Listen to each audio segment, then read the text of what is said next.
Hello everybody, this is CJ Wiley with more Adventures on the Road.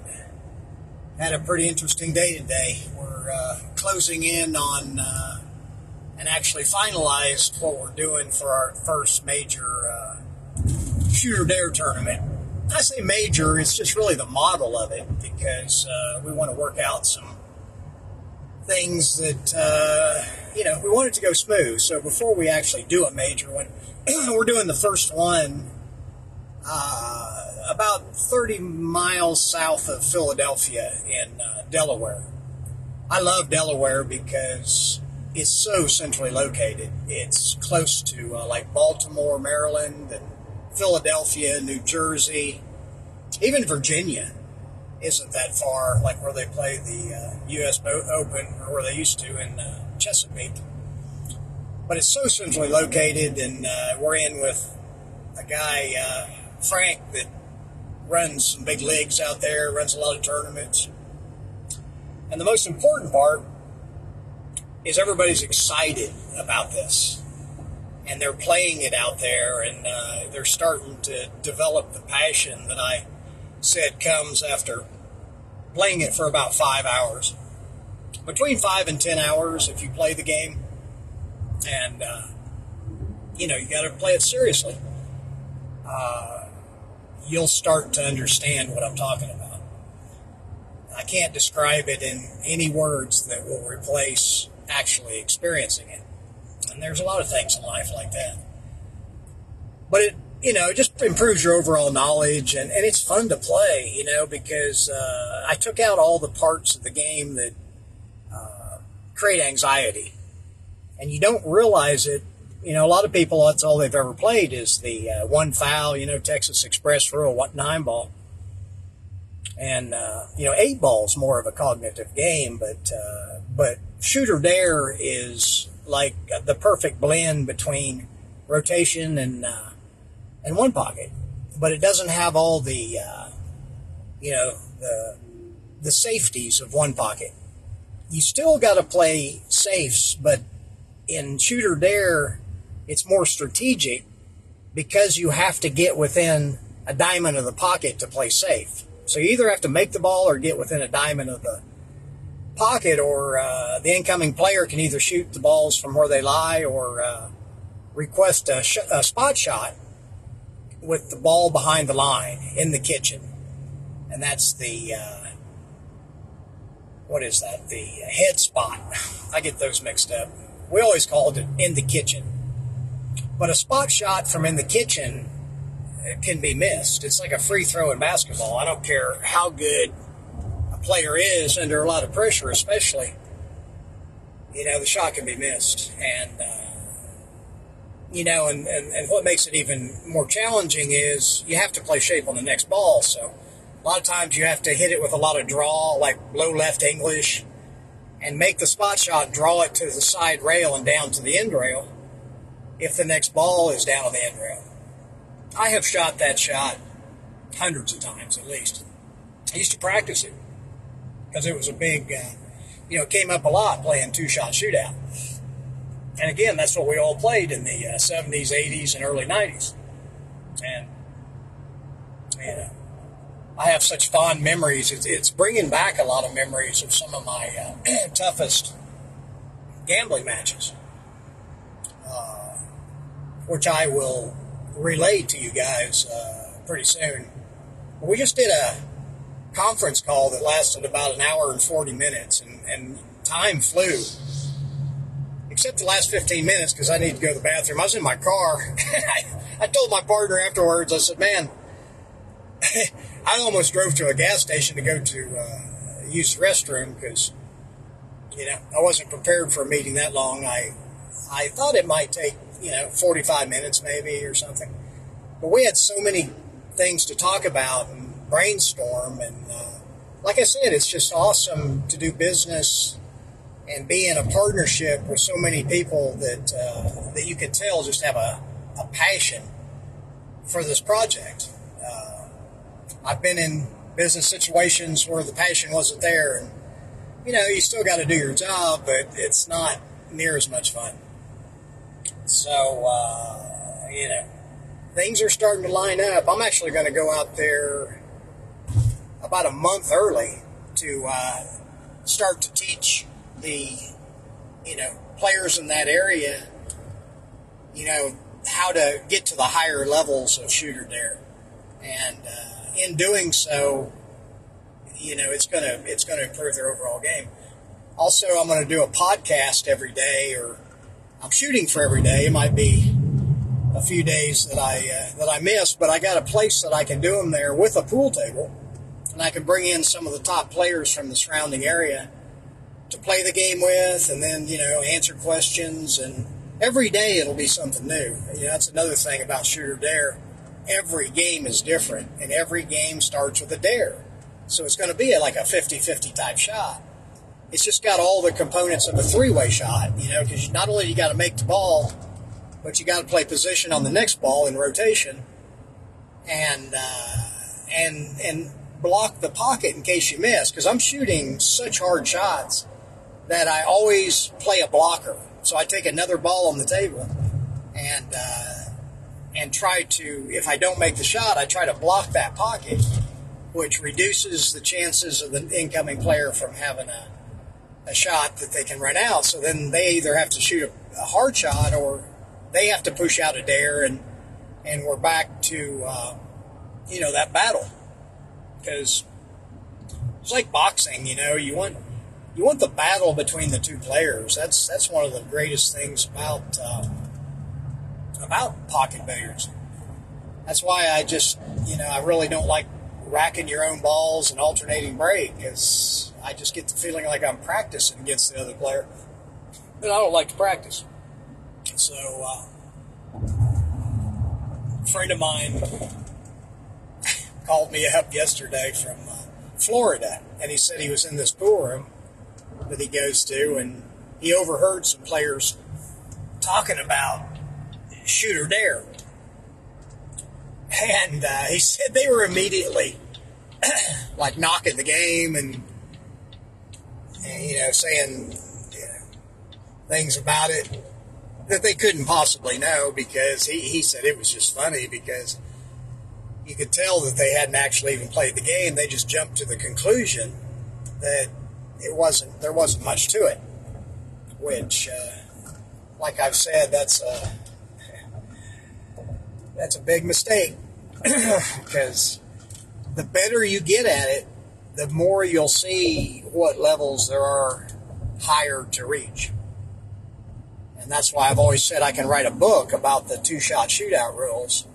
And this is even, a refined version because of the pocket zones, and I just developed it a little bit different so that it's tailor-made for TV. Because in my opinion, if it doesn't get back on a major TV platform, it's just never going to reach its full potential, and the younger players are never going to have a chance to play for hundreds of thousands of dollars, or perhaps even millions, who knows. And without the entertainment, excitement, strategic battle, or value in the battle between the two players, it's just not a very good, 9-ball is just not a very good TV game.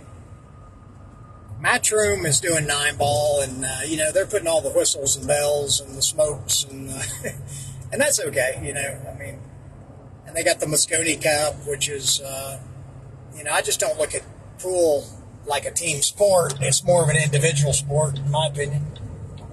And I've been the captain of the Moscone Cup team twice, and I played once. I was the captain and the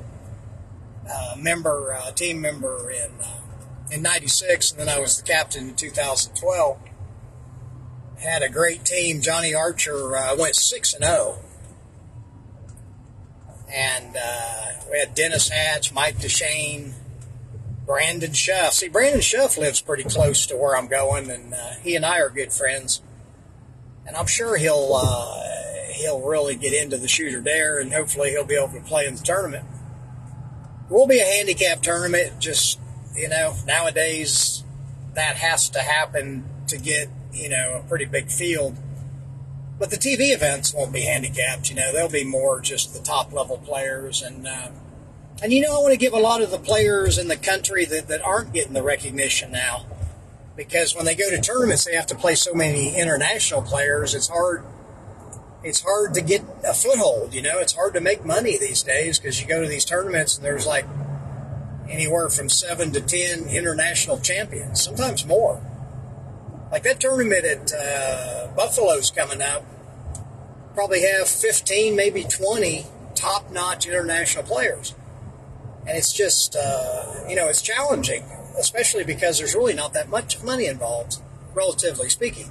So you got to get really in the top 3 or 4 really to make anything significant, at least, that'll last you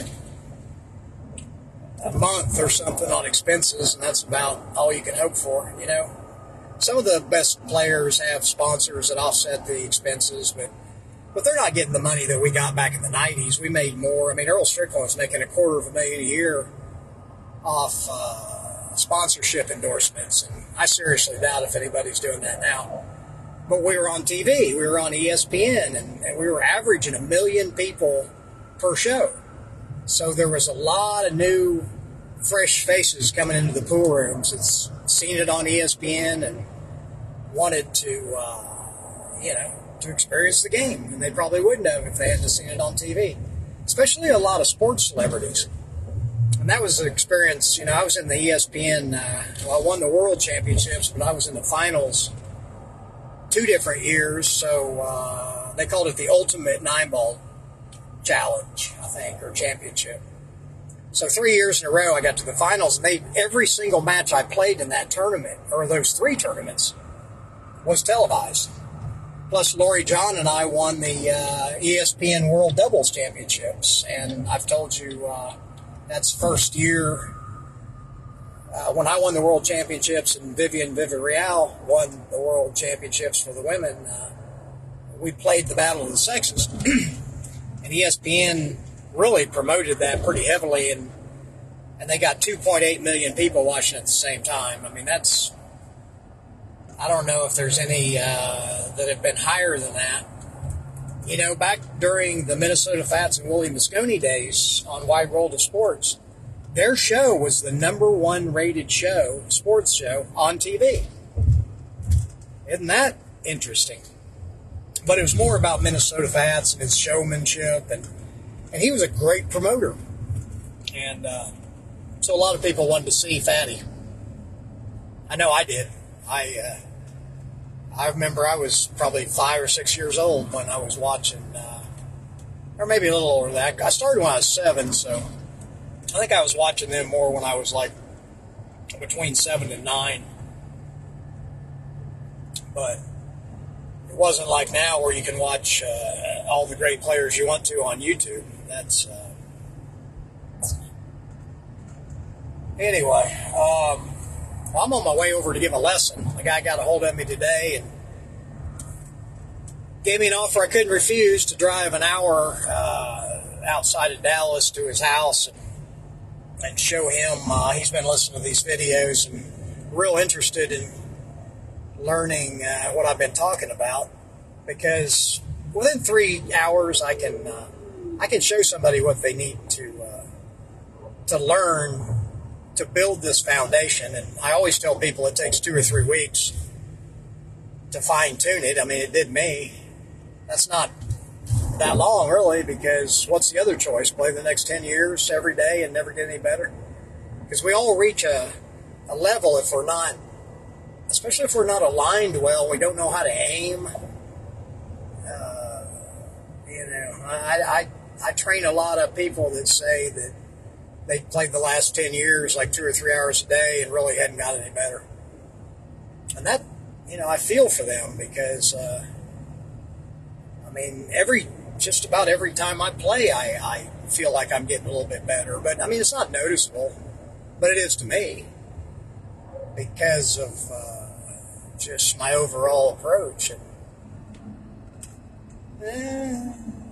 Police officer.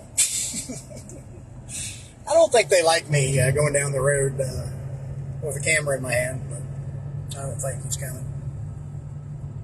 So yeah, all the good signs are out. The positive ones with with that meeting today and so many people being excited. One of the players that I'm going to play out there, I just found out his sister is a Hollywood movie star. And he said that he can get this, if we do a podcast, he can get it out to several million people. So, and I know who it is. So we'll see about that. That's just, man, that made the day almost too good. And then on the other end of the spectrum, anytime I've ever done anything really influential in my life, whether it's opening a major nightclub or anything in the pool or TV events, or, I've done a few things that's made a pretty big impact. It's essential to have the haters, because if you're not getting to them, it's almost like they're a barometer. Because if you're doing something and nobody gives you any negative feedback, and the way they do it isn't really constructive, they just find ways to knock it. I don't know, we call them gamma males. I got a friend that's a professional comedian, and he's a real expert on, he had to deal with hecklers in the audience, and it's the same type deal, where he had a technique, to deal with them. And I've seen him do it a few times. I wouldn't want to heckle him. I mean, he just understands how to control a room too well. But basically, there's two different mindsets as a man. Either you have the mindset of making yourself the best you want to be and building up other men around you and women, but especially in the men's world, which I do believe men and women are different. Because I've been around a lot of alphas, and I'm not really alpha. I've played that role, but I'm more of a bravo. So I work really well with an alpha because I want him. I don't really like telling people what to do, to tell you the truth, and I had that major nightclub, and I did do that. I can fill that role, but I just don't like ordering people around, and, there's a lot of the parts of that role that is just not completely natural with me. But the bravo is completely natural. I've worked with several alpha-type guys they're powerful, and man, we work together so well, because they'll let me just be creative and do the things I'm strong at, and then they can do what they're strong at, and it works synergistically together. That synergistic effect is powerful in life, where the sums, they're not added together, they're always squared. So if you have two people going towards the same goals and outcomes, it creates 4 units of positive brain power, let's just call it. But it influences everything you do. And like today, we had 4 at first, and we ended up having 5. The other guy, didn't say much. He's just, I think, running one of the tournaments. But the 4 of us were definitely synergistic. So when you have 4 people going towards the same goal, you get 16 units of energy. And that's why all of us, after we got off the phone, my partner called me back like 30 minutes later, man, he was just on cloud 9. It's like, and he's putting together all the promotional stuff. And like I said, his big strength is his computer understanding is super high level, and he owns an advertising marketing group. So, but most importantly, he loves pool. And he's just excited about the game. He plays the game. He's got a lot better. And this all started out from me giving him a lesson. I gave him one lesson, and then I went back to Dallas, and then he got a hold of me and wanted another one. And he'll say, he said it in front of me several times that, he had looked into a lot of different instructors, and he said I was the only one that he really wanted to learn from. So, that's nice. I mean, I've done my best to answer everyone's questions through the years, and not only on Facebook, but YouTube and AZ Billiards. I bet I answered 3,000 questions on there in the course of 2 years. I did 10,500 posts in a year and a half. I was averaging about a post and a half, which several of them were pretty long, an hour, like round the clock for 15 months. But it was fun for me, you know. It's fun to help people and get them on the right path, whatever you do in life. It definitely is better to give than receive, because you just don't know what kind of gifts you're going to get back. If you do everything for yourself, it's just so limiting. And quite honestly, I don't care if you make $10 million. If you just do things for yourself, that money doesn't do you any good. It doesn't make you happy. You buy anything you want, and it can't fill that hole. A friend of mine said it's a God-sized hole that nothing will fill except your Creator, you know. And everywhere I look, driving right now, I see signs of the Creator. But like anything else, you have to have your eyes open to be able to see it, because the world will do whatever possible to keep you from seeing the one that really runs the show. Because they know it'll take power away from them, because once you can see that, they don't have power over you anymore. They can't threaten you. They can't, what are they going to do? You're not scared to die. You're not scared to live. You're not going to take bribes. You're not going to put money in front of, things that are really important in life, like, love, sharing, passion, enthusiasm. And like my friend Tony and I discussed, he's from India, excellence. In India, there's no word for excellence. That's why the Indian people come over here. He said the main reason is here they can strive for excellence. There they don't even have the word. Imagine that. Because words are a secondary representation of experience. So if you don't have the words, you don't have the experience. And that's kind of how some of that mind control stuff works at the highest level, is they control our words. And we can't let them do that. Because if somebody can control your words, they can control your mind and your actions, your behaviors. And they can control what you get out of this life, because it's a test for all of us. It's a serious test. And I know a lot about it. It's just, it's difficult to talk about because, it sounds crazy to some people, Even the conception of a creator to a lot of people is crazy. And, I feel for them, and I hope, because in an instant that could change, Those same people in a life-threatening situation, they say there's no atheists in the foxholes. When you got bullets flying at you and bombs going off around you, yeah, you're not praying to nothing. You're praying to something. But there again, I got lots of friends that are, it doesn't matter to me. I have no inclination to change people. I just want to enhance people. And I plant seeds, but I'm not the one that's going to make them grow.